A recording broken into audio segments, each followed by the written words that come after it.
The Radical Faeries and Feminism, Part 1. Incompatibility. By now, if you hang out in the radical fairy scene, especially if you live on the West Coast, you have undoubtedly heard somebody say that gay men are often horribly misogynistic, sometimes even more misogynistic than straight men.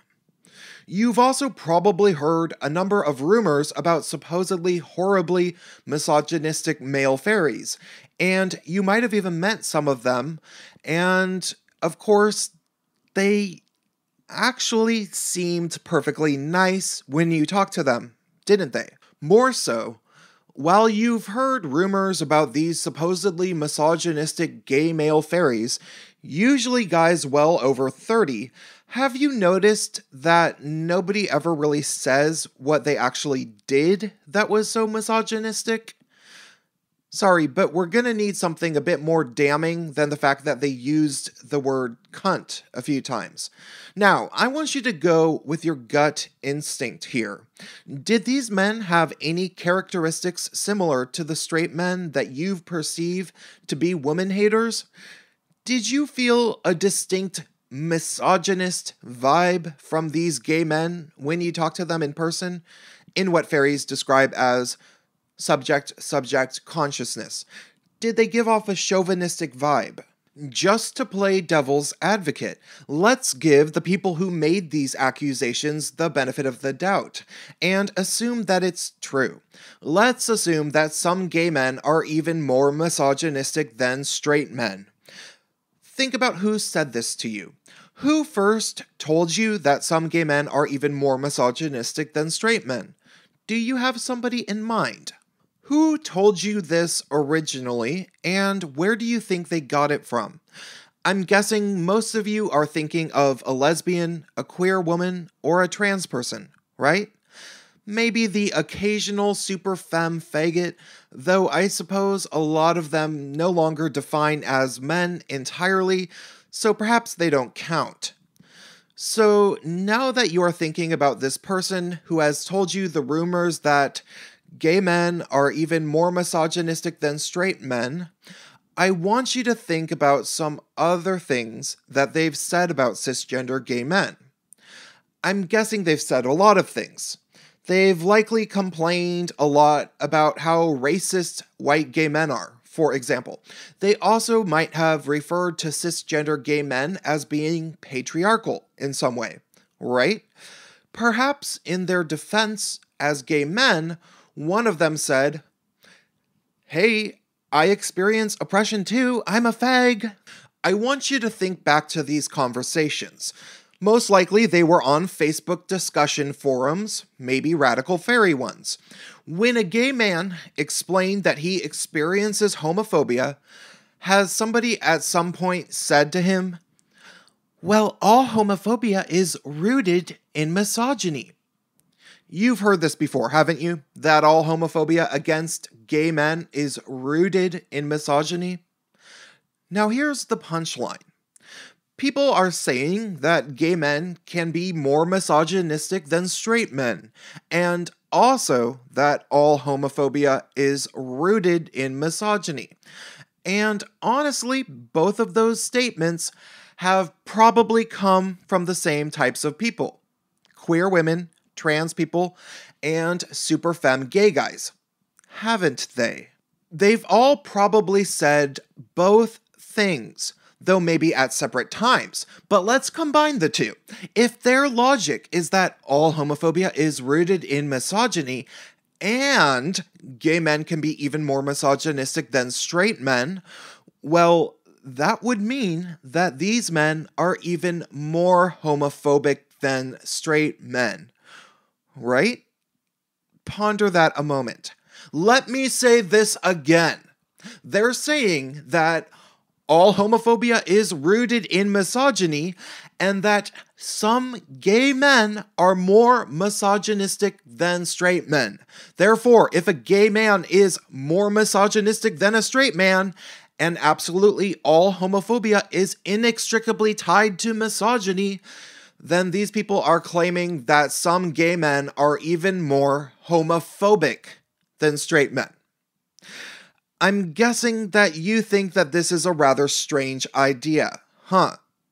These people, these queer women, trans people, and super femme faggots, they're all commonly going around telling people that cisgender gay men have all this hate in their hearts, including hate for other cisgender gay men, allegedly.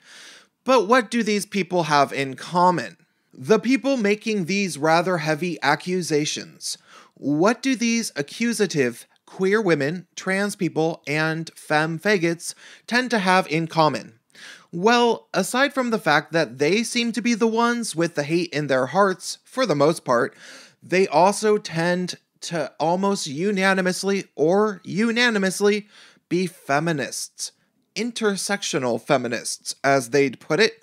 You see, I think most of us at this point know that there's something wrong with fairy culture in the current year. Something deeply vindictive, something destructive, something hateful, something almost sinister. And truthfully, I don't think that it is the aging gay men who maintained the land for decades that people have dubbed a misogynist who have the problem. I think it's the people who spread those rumors about misogyny that we need to worry about. You see, the problem that has taken over the radical fairy community is feminism. Not women. Feminism.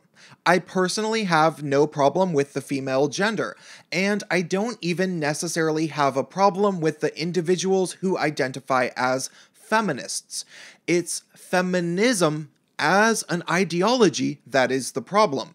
And the reason it's become such a problem is that almost nobody really understands feminist theory, history, and contemporary feminist organizing. You're likely thinking to yourself that you identify as a feminist, most likely because you go by the dictionary definition of feminism. And that's fine. But I think almost everybody knows that what feminism really is, in practice, is a lot more than the dictionary definition. And if you are a cisgender gay male and you think that feminism as an ideology and radical fairy culture can coexist as a symbiotic, unified, philosophical creature, allow me to explain why you're simply wrong. You see, radical fairy culture is not compatible with feminism because feminist theory, if you really study it, is not compatible with gay male communities. And while most gay men haven't studied it, you can bet that the queer feminist leaders who are so insistent upon being a part of fairy culture actually have studied it. But fortunately for you, I have studied it too. Now, about myself, Prince of Queens. You're probably wondering who the hell I am. And guess what? I will not tell you, nor will I mention by name anybody I might be referring to in this series about the radical fairies and feminism. Is it because I am a coward? You can think that if you want, but if you figure out who I am and you ever do meet me in person, you are more than welcome to say whatever you want right to my face. I welcome discussion, and I have dealt with my fair share of debate and even confrontation. Regardless, I should now get into the nitty-gritty. When the radical fairies began growing into a broader culture in the 70s or so, it was intended to be for gay men and gay men only. This, of course, is being heavily contested these days by feminists, but you can ask any gay male fairy over 50 and they will tell you the same thing. Fairies were for faggots. They were for faggot spaces, by faggots, maintained by faggots. That's the deal. Period. They didn't even allow bisexual men in many instances in fairy sanctuaries, from what I understand. And places like Wolf Creek didn't even allow any women on the land except for on special occasions well into this century. That is the history of the land. And agree with it or not, if you are a gay man born with a penis, you should always remember that this was one of the only cultures ever conceived to be exclusively for you. Don't let anybody rob you of that knowledge. Some feminists will try to revise history and say that Harry Hay had a change of heart right before he died and said that women should be equally included. A change of heart that somehow only the feminists seem to have heard about, and none of the men that knew him seem to admit to, but I suppose you can believe what you want. Regardless, when we think about fairy history, we know that Harry Hay originally intended the land for gay men only, and I think now is the time where we should take into account why he might have been saying that in the first place, which is the historical context of what was going on during the 70s when fairy culture was pioneered. Most importantly, this is the tale of gay liberation, which happened around the same time as women's liberation, or what is now referred to as second wave feminism. You see, gay liberation and feminism did not always have an entirely happy relationship. And if you want to learn more about that, I would advise looking into the essay Dangerous Trends in Feminism, written by John Lauriston, which was originally read at the Gay Academic Union Conference in 1976. I will put the link to the essay in the description of this video. You can read it for free. The three main troublesome trends in feminism that he touches upon are disruptions, censorship, and bigotry. And it is absolutely astounding how much the struggles highlighted in his essay about second wave feminists apply currently to the struggles that gay men face with the contemporary movement of fourth wave intersectional social justice feminism that is now today, and perhaps in particular the struggles that the fairies are facing with the feminists who hold more and more power within our supposedly leaderless movement. In this essay, you will learn that as far back as the 70s, the gay male community was bullied by a small but very aggressive and vocal set of ideologically driven feminists who believed that gay male issues should take back seat to women's issues. These feminists think that all homophobia is rooted in misogyny, of course, and they went so far as to protest gay male activist gatherings and demand that instead of advocating for things like the abolition of sodomy laws, gay men instead follow the path of female empowerment. You see, despite what some might claim, feminism is an extremely authoritarian ideology, as aspects of control over others, especially justifications for feminists having control over men, are quite clearly woven into the text of the theories, and that has been there since the second wave. But some would argue the first wave also had authoritarianism in it. If we're going to be honest, a lot of people assume that most feminist theory came from the third wave of feminism, because the third wave happened starting in the late 80s as gender studies, aka feminist departments, were first established in universities. However, that's not really true. By the time third wave feminism was given academic legitimacy in universities, there were already several feminist theories floating around at the time that were considered merely radical mostly. One of these theories, which many people assumed might go away, was patriarchy theory. Obviously, they were wrong. Patriarchy theory became the fundamental bedrock of all feminist theories, and it still influences the basis of all feminist thought. And patriarchy theory is much more than looking at who most of the world's leaders are and CEOs, and deciding that since they are mostly men, that we live in a quote-unquote patriarchal society. No, patriarchy theory is a theory that says a lot more than that. Patriarchy theory claims that society is set up by men with the specific intention of not just benefiting all men, but also with the added accusation that men are setting up society to benefit every man at the expense of every woman. And this, surprisingly enough, includes gay men into the male category.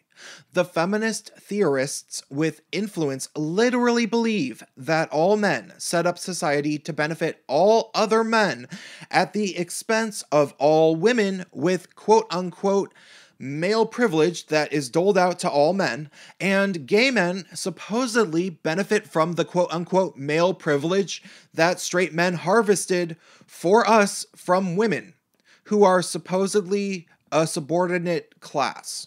Does this make any sense to any gay man alive? Absolutely not. Every gay man alive knows that gay men do not receive any inherent benefit from straight men simply because we are male. If anything, straight men treat gay men a hell of a lot worse than they treat women in general. But you see, patriarchy theory, like all feminist theories, was invented by women to describe men without men's actual input on how men behave. Nobody ever thought to ask gay men if they felt like they benefited from quote-unquote male privilege when the theory was coined. And I'm being perfectly honest when I say that patriarchy theory assumes that men have deliberately set up society since basically the dawn of recorded history to oppress women. Some feminists actually think that wives are basically just slaves to their husbands, and they still think that. They take it really, really far. So if you don't believe me, please read about it. That's what feminists think of you. Even you as a gay man. When they refer to smashing the patriarchy, they mean smashing this abstract social dynamic in which, supposedly, you and your gay brothers are setting up your life not just to make yourself happy, but you are also supposedly colluding with straight men alike to rob all women of something that they rightfully deserve. When feminists refer to fighting patriarchy, they are basically asking for a seat at the table in all decision making, which, according to feminists, women do not and seemingly cannot ever have enough of. Feminists who believe in smashing the patriarchy are therefore searching for authority over men that they claim not to have. Does this sound familiar to recent happenings in fairy spaces? So, knowing that patriarchy theory is probably the single most core tenet of feminist theory as a whole, doesn't it sound the least bit entitled of feminists to smash this supposed patriarchy and gain benefits that men, even gay men, are supposedly keeping from women at all times? I mean, what do feminists, or women in general, deserve inherently from gay men? In my opinion, nobody inherently owes anything by virtue of their gender to another person, but even more than that, gay men don't necessarily have any obligation to mix with women at all. We can technically take care of ourselves. Still, knowing that feminists think this, is it any wonder that so many feminists felt entitled to colonize and demand inclusion into radical fairy sanctuaries? To them, acres of land that gay men bought with patriarchal money and maintained with patriarchal rules that kept women away, to those feminists, it must seem like the biggest injustice that they have ever heard of. I mean, I can just imagine certain feminists thinking after they read a feminist theory book, how dare these gay men not include women into fairy sanctuaries? The world is already set up to benefit every man at the expense of every woman. So what on earth do gay men need sanctuary from? Perhaps, just perhaps, this feminist entitlement, this notion that women deserve things from gay men that they are supposedly systematically denied, perhaps that feminist entitlement was the cause of this ban against women to begin with.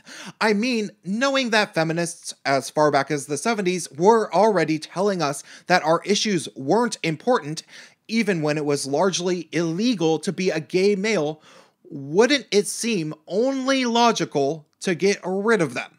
You see, we, as free-thinking faggots, know that homosexual men and male-to-female transgender people are about the most persecuted minorities based on gender and sexuality that exist. We were the ones who got picked on most in school. The lesbians did not get nearly so much shit as the faggots and trans women. We all remember that. You can look at the FBI report if you don't believe me. It will tell you that over 60% of reported hate crimes based on gender or sexuality are committed against cisgender gay men. The only people more likely per person to be bashed than cisgender gay men are trans women. But let's dispel some feminist myths about trans women, shall we? Trans misogyny is a word you hear a lot in queer intersectional feminist circles, but trans misogyny is not actually a word. At least not yet. However, if it were a word, it logically shouldn't just mean any time somebody discriminates against a trans woman. Transphobia generally works just fine for that. Thanks. Trans misogyny could definitely apply to somebody who is transphobic against trans women, but not against trans men, sure, and that could maybe be called trans misogyny if we need to create Frankenstein abominations out of words and be super specific. Still, the operative notion behind a man or woman hating a trans woman is usually not exactly that the person is a misogynist. Usually, the person hates the trans woman because they don't actually see them as a real woman. They see them as a damaged, weak, deranged man. People who hate trans women view them as mentally ill and maybe a pervert, or at least just a gay male dressed up as a woman. If a straight guy was briefly attracted to this woman and then realized that she might have a penis or was born with one, the straight men are often enraged because they feel tricked into being attracted to a guy, at least in their head. This is not misogyny. That is homophobia, if anything. And as I made clear before, all homophobia is certainly not rooted in misogyny. No, despite what feminists will claim, homophobia comes from so many sources that it is not productive to try to isolate a single universal source. Many people are homophobic as a result of religion. Religions usually cited that homosexuality was degenerative, that homosexuals lead to the fall of civilizations, that homosexuals spread diseases, etc. Many people are terrified of male homosexuals because of AIDS. Many people also believe that homosexuals are more likely to be pedophiles. How does that relate to misogyny? It doesn't. Almost every woman is trusted with people's children more easily than almost any man. Some men believe gay men will rape them if given the chance, and even others secretly kind of want to get fucked. And that's precisely what scares them so much about gay men. We all know this, at least deep down. But where were feminists when gay men explained all of this to them? They weren't listening. The feminists who actually believe in patriarchy theory were too busy resenting us for our quote-unquote male privilege. They didn't care about our struggles. They were plotting to figure out ways of taking what we have, ordering us around, and then demanding that we say thank you for showing us that we have male privilege. Male privilege, what is that anyway? Is it the fact that men and boys are falling behind in every level of education in the West, including universities, where enrollment of young men is down to around 40% and falling? You can look this up for yourself. Men and boys also compose around 78% of all suicides in the West, and that number obviously increases with homosexuals. And no, it's not just that women and girls attempt suicide more often but fail. That's a feminist myth designed to garner sympathy for females at the expense of dead males. In reality, men and boys are much less likely to report failed suicide attempts because they are less likely to seek mental health treatment or admit weakness in general. The true number of failed male suicide attempts is unknown, but I personally have known at least 7 male friends who succeeded in killing themselves. Furthermore, Not only are there less mental health services for low-income men and boys as compared to women and girls by a long shot, but the professions of mental health, therapy, and counseling are increasingly becoming dominated by female workers, as well as being more geared towards female models of healing. And yes, there is such a thing as female models of mental health healing, because gender is not entirely, nor mostly, a social construct. The idea that gender is a social construct is another feminist theoretical invention, easily proved false by biology, and if you've noticed, it's generally used by people simply to demonize masculine traits, but never so much to discuss quote-unquote toxic femininity. According to feminist theories, women are basically perfect, and if they aren't, they'll probably say it's the fault of men. But now I'm kind of ranting. There are several shitty things about being a man, like the likelihood of being falsely convicted of a crime and serving far longer sentences than women if you are convicted for the same crimes with the same record, or the fact that male-specific health concerns are given less than half of the research funding as female-specific diseases. But I do not mean to turn into a complete men's rights advocate in this video, because you can do that research for yourselves. Just keep in mind that feminists generally monopolize the entirety of discourse around gender-specific issues, and while they will gladly tell you to your face that they care about male suicide just as much as those supposedly misogynistic MRAs care about male suicide, in the same day, the feminists would go on the internet and call somebody a man baby for caring about male suicide. You see, feminists go to great lengths to convince men that they have their best interests in mind, but that's almost unanimously as far as it goes. Feminists will try to convince you that they're working on male issues, but when do they ever follow through and do anything valuable? The bottom line is this.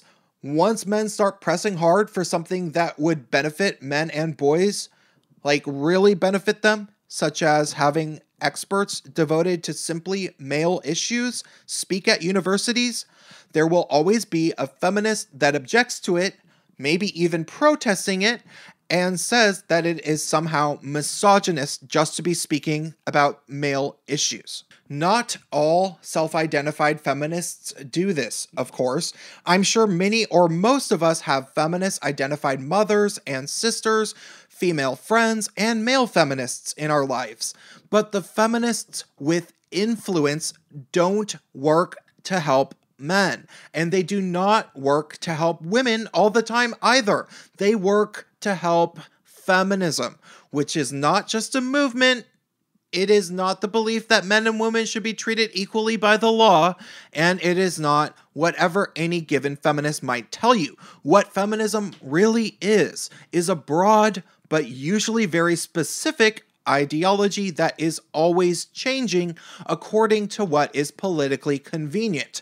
And despite what feminists tell you about it not being an organization, for something that isn't officially an organization, it's certainly very organized. Regardless, the point of this video is that gay men are the last people who need feminism, and maybe radical fairies even less. You see, feminists have attempted a hostile takeover of radical fairy sanctuaries in an attempt to replace fairy culture with intersectional queerness as the driving philosophy. They basically don't want fairy spaces to exist anymore. They want to replace them with queer spaces, because if it's geared for men, well, shut it down. Yep, I'm sure some of you who are not wanting to hear me are thinking to yourself, this guy just doesn't understand intersectionality. But you'd be wrong. I studied intersectional theory and its real-world applications almost full-time for about a year straight. And you can watch some of my older videos about it if you want to get a sense of my understanding of intersectional feminism. Let me explain something to you. Intersectionality is just code word for feminists who want everybody to like them. That's all it is. They claim to care about all forms of intersecting oppressions, but are unwilling to admit that women and girls might ever possibly get a few privileges, luxuries, or advantages by virtue of their gender. And if they do admit it, they still want you to say that it's always worse to be a woman and basically to follow their orders. And now that these intersectional feminists who are capable of such a severe amount of doublethink have seemingly taken over and are holding hostage so many radical fairy sanctuaries, both online forums and actual physical land in some instances, well, what is next on their agenda? That obviously depends on the individual, but as far as feminist theories go, it gets weirder. I suggest that if you want to really know about the full spectrum of the heinousness of feminist theories' feelings about the gay male community, you should read the book The New Gay Liberation: Escaping the Fag End of Feminism. It's not even $10 on Amazon. In the book, The New Gay Liberation, they describe several theories that have been around since the second wave of feminism in the 70s or so. One of which is that some feminists believe that gay men are enacting rape fantasies of women when we have sex with other gay men. Or something. It doesn't really make any sense, of course, but most feminist theories don't make sense. Still, this accusation that gay men enact female rape fantasies on other gay men didn't surprise me to hear about, because within the past year or two, there's been numerous rumors floating around the feminist blog and YouTube sphere that gay men supposedly frequently sexually assault women, and yet get away with it because they are gay. But of course, magically, I have yet to hear an actual gay man be named for committing this supposed crime. I could give other examples of what feminists seem to plan to do with gay men, but it isn't universal. Many feminists legitimately just seem to feel entitled to our attention. Some men's rights activists say that feminists resent gay men because gay men are of no use to women. I'm not sure if I entirely agree with that, but I think it's worth pondering.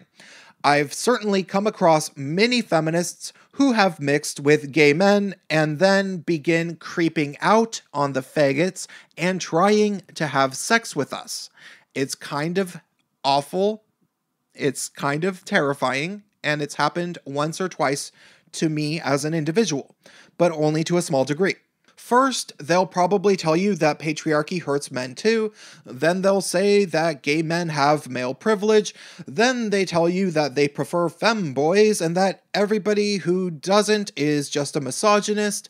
They'll want to dress up with you and everything, and then they'll say that gender is a social construct, and then, you guessed it, they'll think maybe you'll eventually stick your penis in their vagina.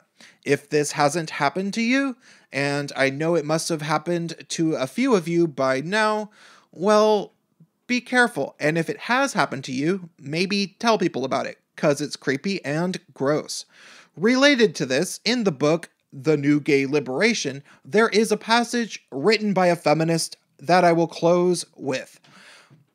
The end goal of the feminist revolution must be, unlike that of the first feminist movement, not just the elimination of male privilege, but of sex distinction itself. Genital difference between human beings would no longer matter culturally. Basically, the radical feminists, who are the feminists with influence, want to rob men of masculinity entirely, because again, how often do you hear complaints from feminists about toxic femininity? You don't. Getting rid of quote-unquote sex distinction in practice would really just be getting rid of anything male about us. That said, knowing that at least some of them think this, and knowing that the radicals is mostly all that is left in charge, because all of the basic egalitarian struggles feminists fought for since the 60s have been accomplished, some to the point of tangibly oppressing men, like on university campuses where men are only 40%, and by denying the male suicide epidemic. Knowing all of this, is it any wonder that some feminists seemingly want to abolish the male gender entirely? If you claim you've never seen this, well, either you're lying or you'll probably see it soon. So, is this what you want? To get rid of masculinity entirely? Even if you are fine with ridding yourself of your own masculinity, I'm going to guess that you are still attracted to some masculine or boyish guys on occasion, right? I'm not saying you are mask for mask, but you probably don't mind guys with a little bit of scruff. More so, would you be perfectly fine with trying to force naturally masculine gay men to be feminine just to please feminists, who are mostly women anyway? Why can't they just leave gay men alone? Intersectional feminism is a philosophy that claims that all forms of oppression intersect and create unique individual forms of disadvantages in society. And on the surface, that sounds like an obvious truth. However, intersectional feminism is inherently intellectually dishonest because it uses sweeping generalizations and simple arithmetic to attempt to calculate an individual's problems in life. And very specifically, intersectional feminism proudly ignores the many gender-specific problems that men and boys face, including those that homosexual men are affected by more specifically, by saying that either it's always worse for females or by denying that the problems for men exist at all, like in the case of male suicide. Intersectional feminists are basically being bigots. And when intersectional feminism claims to look out for male issues, it does so only by claiming that patriarchy hurts men too, or in other words, men are suffering from their own maleness, according to women. Women who don't want you to be men at all. Therefore, because of the fact that intersectional feminism will not pay honest attention to male issues, it is inherently incompatible with radical fairy culture, as fairy culture was designed to be for males. Please stay tuned for the next part of this series about feminism and the radical fairies. I will probably make 2 more. And definitely, please share your thoughts in the comments.